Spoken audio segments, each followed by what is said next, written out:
Welcome back. We continue to decode and analyze the Supreme Court judgment, the Aadhaar Verdict, 1,500 pages coming in from the Supreme Court today. Joining us now is the former Finance Minister, Mr. P Chidambaram, also a counsel for one of the petitioners in the matter. Mr. Chidambaram, appreciate you joining us here. Before I talk to you about the legal implications, I want to talk a little bit about the political implications. We've heard from the Finance Minister, Mr. Jaitley, and Mr. Jaitley basically saying that the Supreme Court has upheld that Aadhaar is a money bill. I had given detailed reasons for that, and my position and the government's position stands vindicated today. If I take a look at what the Supreme Court has also said, of course the dissenting order is different, but what the majority judgment says, it highlights the importance of the Rajya Sabha in the parliamentary system, but it says Section 7 is the main provision of the Aadhaar Act and has elements of a money bill. Section 7 has a substantial nexus with the appropriation of funds from the Consolidated Fund of India, which are in line with Article 110 that lists elements of a money bill. So the government says we stand vindicated, the Supreme Court upholding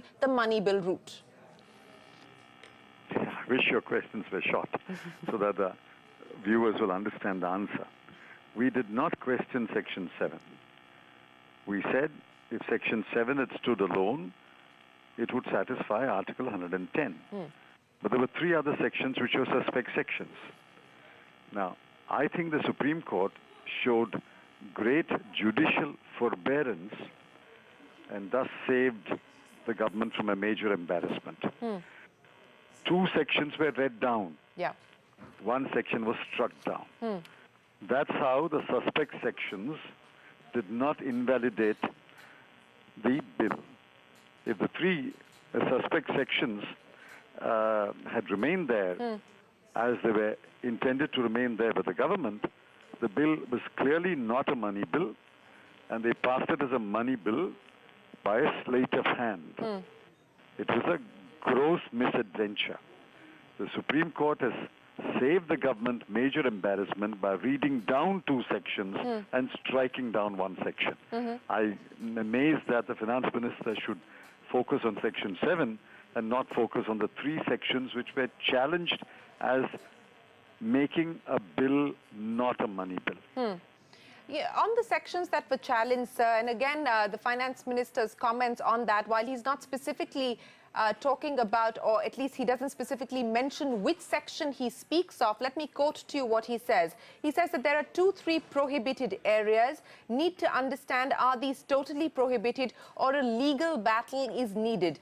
Don't think these prohibited areas are perpetually prohibited. I don't know what he means. What is he talking about? On the merits of the bill, the Supreme Court has said that you cannot go beyond services, benefits and subsidies paid for by the Consolidated Fund of India. That is the idea of Aadhaar conceived by the UPA government and implemented for about 2 years after we rolled it out until the government changed. What did the new government do?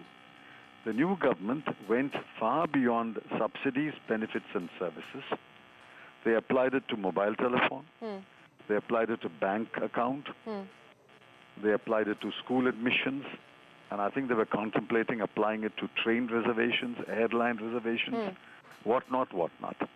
All that has been struck down. All that has been totally prohibited. You cannot go beyond subsidies, benefits and services paid for by the government of India. Therefore, the way to look at it is the Supreme Court judgment has saved the Aadhaar introduced by the UPA and struck down the distortions introduced by the NDA. Okay, so you're saying that they have reined in what was a rampant misuse of the Aadhaar by linking it to all kinds of services, and the Supreme Court has put safeguards and guardrails in place. In terms of the next steps now, Mr. Chidambaram, in light of the order today, you've had private companies, private agencies access Aadhaar information. What happens to that information in the context of the Supreme Court order? All that is now prohibited. No private body. That's made absolutely clear. No private body can use Aadhaar, can insist on Aadhaar, or can ask for authentication based on Aadhaar. That's a no-go area. Now, if a private body has already collected Aadhaar information of certain people, what should be done, I don't know. We'll have to read the judgment more carefully. At one place, they said that the government should bring forward very quickly a data protection law based on the Justice Sri Krishna Committee report. I suspect that at some stage there will be follow-up litigation where the court will be requested to direct the government to ask all these private agencies which have collected Aadhaar data to destroy the data. Okay. That data cannot remain in the hands of private bodies anymore. But those are matters which we have to examine more carefully. It is a long judgment and all of us have to read it quite rapidly. Sir, since I